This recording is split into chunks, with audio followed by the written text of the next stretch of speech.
Hello दोस्तों, नमस्कार। Deendayal Upadhyay Gorakhpur university में पीएचडी के लिए नोटिफिकेशन आ चुका है और इसके माध्यम से हम लोग ये जानने की कोशिश करेंगे कि पीएचडी में आपके लिए कितनी सीटें हैं, आपके सब्जेक्ट में कितनी सीटें मेन कैंपस के लिए हैं, कितनी कॉलेज के लिए हैं और आपका रेट एग्ज़ाम किस वे पे होने वाला है। आपको नेट या जेआरएफ के लिए छूट मिलेगी, कितना मिलेगा छूट, इंटरव्यू आपका कितने नंबर का होगा, इन सभी चीज़ों पे हम लोग बात करेंगे। तो आप लोग हमारे साथ जुड़े रहिए और अंत तक देखने का प्रयास करें। बाकी इसके अतिरिक्त यदि कुछ चीज़ें छूट जाती हैं तो आप कमेंट सेशन में पूछिए, उस पर बात की जाएगी। सबसे पहले हम लोग यही देखेंगे कि आपका जो नोटिस जारी हुई है इसमें फॉर्म भरने की लास्ट डेट कब तक है, क्योंकि ज़्यादातर बच्चों का यही सवाल रहता है कि फॉर्म की अंतिम तिथि कब है, फीस कितना लगेगी। तो देखिए, आपका फॉर्म 15 फरवरी से स्टार्ट हो चुका है और ये चलेगा 5 मार्च तक।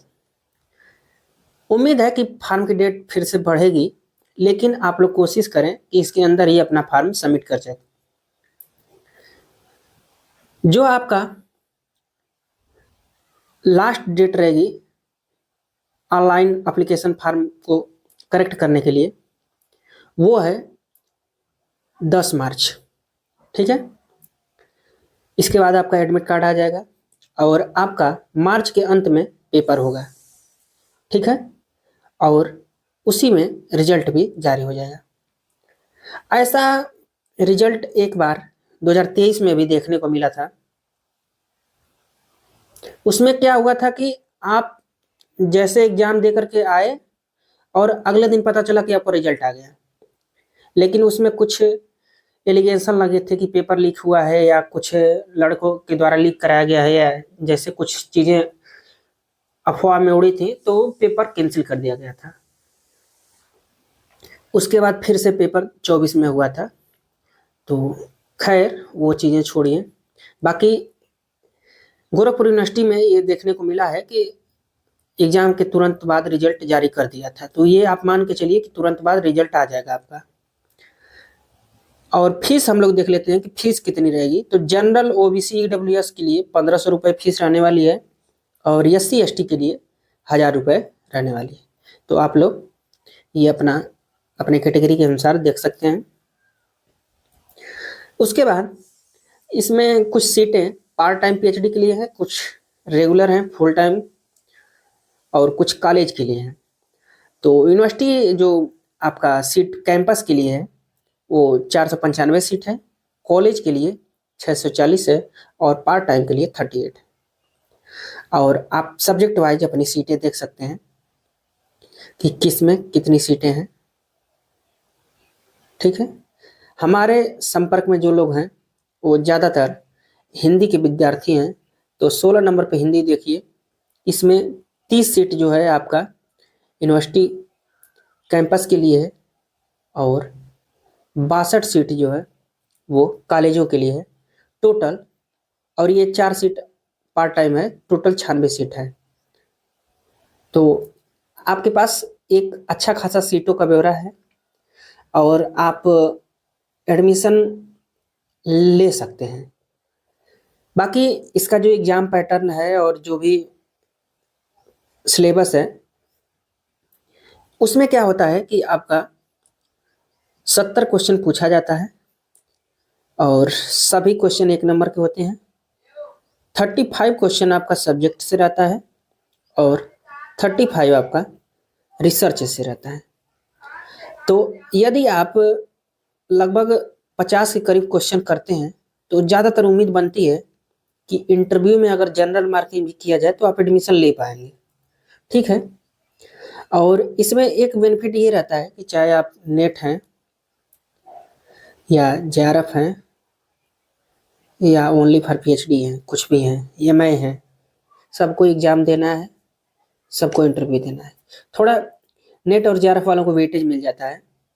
जैसे 11 वालों के लिए आपका 20 नंबर होता है। पिछले पैटर्न पे बता रहे हैं, इस बार का कुछ क्लियर किया नहीं गया है। और नेट वालों को 10 नंबर दिया जाता है, तो ये वेटेज रहता है। बाकी यदि आप क्वेश्चन ज़्यादा करते हैं और इंटरव्यू अच्छा देते हैं तो आपका एडमिशन होने के चांसेस रहते हैं। आइए हम लोग आगे देख लेते हैं जो भी चीज़ें आपके मतलब जानकारी के लिए सही हैं। बाकी ये सब प्रोफार्मा तो दिया ही जाता है सभी यूनिवर्सिटियों के द्वारा। इसमें देखिए एमआई के बारे में लिखा है कि आपका 2 साल का एमआई हो या 4 सेमेस्टर में हो, ये एलिजिबिलिटी है और 55% आपका मार्क होना चाहिए। और कुछ छूट मिलती है, जैसे कि SC ST OBC EWS ये कैटेगरी के जो लोग हैं वो अगर 50% भी पाए हैं मतलब एमआई में नंबर, तो वो लोग फार्म भर सकते हैं, ठीक है, PhD कर सकते हैं। तो वैसे तो आजकल एमआई में पढ़ने वाले लोग 70-80 तक पाते हैं, तो ये आपका दिक्कत का बात नहीं है। बाकी कुछ चीज़ें और देख लेते हैं। देखिए फुल टाइम PhD के लिए रिसर्च स्कॉलर के बारे में बताया गया है। इसमें देखिए 70% आपका वेटेज मिलेगा, जो इंटरेस्ट टेस्ट होगा रेट, और 30% आपका इंटरव्यू के बेस पर एडमिशन दिया जाएगा। तो वही बात हो गई जो ऊपर हम लोग बात किए हैं, 70 क्वेश्चन रहेंगे, हर एक क्वेश्चन का 1 नंबर रहेगा। बाकी रेट को क्वालिफाई करने के लिए आप कब इंटरव्यू में बैठ सकते हैं उसके बारे में हम देख लेते हैं। तो देखिए आप जनरल कैंडिडेट हैं तो आपको 50% लाना अनिवार्य है। 50% का मतलब होता है कि 35 क्वेश्चन यदि आप सही कर देते हैं तो आप इंटरव्यू में बैठेंगे, लेकिन एडमिशन नहीं हो पाएगा, ये आप भी जानते हैं, सिर्फ इंटरव्यू दे पाएंगे। क्योंकि अगर जो लड़का आप ही के साथ वाला 50 क्वेश्चन किया है, 40 क्वेश्चन किया है, तो स्वाभाविक सी बात है कि वो आपसे बहुत आगे है, ठीक है। तो आप कोशिश करें कि 50 के करीब क्वेश्चन सही करने का प्रयास करें। बाकी यदि 45% आप लाते हैं फिर भी आप जो SC ST OBC EWS में है या फिजिकल हैंडीकैप हैं तो आप इंटरव्यू दे सकते हैं PhD के लिए, ठीक है। 45% का मतलब हो जाता है 32.5 क्वेश्चन। तो 32.5 का कुछ मतलब होता नहीं है, 33 क्वेश्चन मान लीजिए। 33 क्वेश्चन के करीब यदि करते हैं तो आप इंटरव्यू देंगे। बाकी और सभी चीज़ें तो वही हैं। और पैसे के बारे में देख लेते हैं कि यदि मान लीजिए आपका PhD में एडमिशन होता है तो आपको पैसा कितना लगेगा।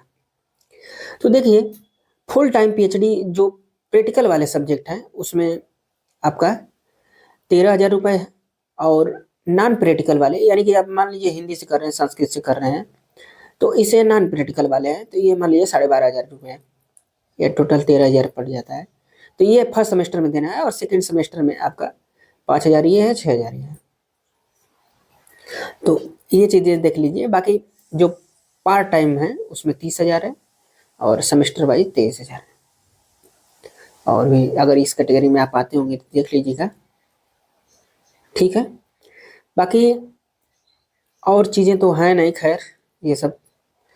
तो यदि आपको हमारी वीडियो अच्छी लगी हो तो please like share subscribe comment. बाकी यदि आपको कुछ और भी जानना हो तो आप कमेंट करें, बात करेंगे हम लोग, क्योंकि मैंने भी यहाँ पे 3 बार एग्ज़ाम दिया है तो चीज़ें क्लियर हैं।